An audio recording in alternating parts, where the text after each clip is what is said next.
Halo semuanya, perkenalkan nama aku Noel Eugenio Henok Silahoi dengan NIM 231910601009. Di sini aku berasal dari Prodi Teknik Lingkungan Fakultas Teknik Universitas Jember. Pada video kali ini saya akan menjelaskan mengenai mata kuliah unit operasi dan proses, di mana pada video kali ini aku akan menjelaskan mengenai materi yaitu fundamental proses biologi. Di sini aku akan mereview berdasarkan sumber buku yaitu buku Metcalfe and Eddy yang berjudul Wastewater Engineering, Treatment and Resource Recovery pada edisi yang kelima atau 5th edition. Untuk poin yang pertama yaitu aku akan menjelaskan mengenai tinjauan umum pengolahan air limbah biologis, di mana pengolahan air limbah biologis ini itu memanfaatkan mikroorganisme, di mana mikroorganisme tersebut itu menguraikan bahan organik dan senyawa lainnya di dalam air limbah.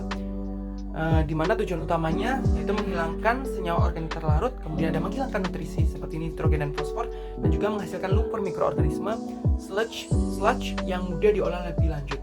Kemudian proses biologisnya itu terbagi menjadi dua, yaitu proses pertumbuhan tersuspensi dan juga proses pertumbuhan melekat. Kemudian pada poin yang kedua yaitu mengenai komposisi dan klasifikasi mikroorganisme dalam pengolahan air limbah. Untuk jenis-jenis mikroorganisme utamanya itu terdapat bakteri, protozoa, jamur, alga, dan juga archaea. Jadi terdapat 5 jenis mikroorganisme utamanya dalam pengolahan air limbah secara biologi.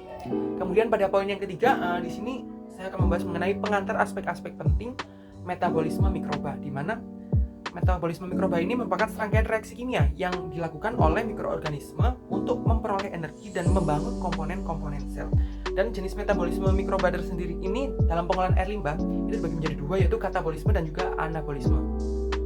Untuk proses metabolisme yang utama ini yaitu terbagi menjadi 3, yaitu ada respirasi aerobik, respirasi anaerobik, dan juga yang terakhir ada respirasi fermentasi.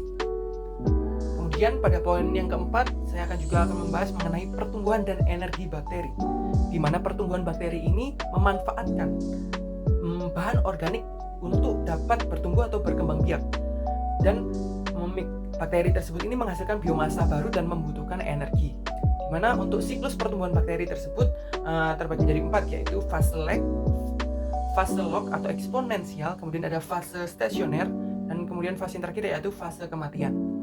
Dan sumber energi dari bakteri tersebut tadi berasal dari respirasi aerobik yang membutuhkan energi dari oksigen, kemudian yang kedua ada respirasi anaerobik dan juga fermentasi.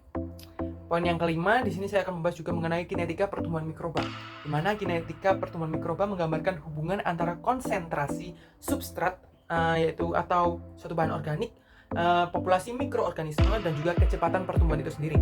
Di mana pada kinetika pertumbuhan mikroba ini kita menggunakan suatu formula atau model yang bernama model Monod, di mana model ini digunakan untuk memprediksi kecepatan pertumbuhan mikroba, di mana itu berdasarkan konsentrasi substrat. Untuk rumusnya mungkin aku taruh di sini ya, dan teman-teman bisa lihat. Oke, lanjut ke poin yang ke-6. Di sini aku akan membahas mengenai permodelan proses pengolahan pertumbuhan tersuspensi, di mana proses pertumbuhan tersuspensi ini mikroorganisme ini tersebar dalam cairan dan berinteraksi dengan substrat di seluruh volume reaktor. Kemudian terdapat juga parameter penting dalam pemodelan ini, yaitu seperti HRT, Hydraulic Retention Time, kemudian yang kedua ada SRT, Solid Retention Time, kemudian yang ketiga ada FM ratio atau rasio dalam bahasa Indonesia. Itu ditunjukkan dengan persamaan seperti berikut.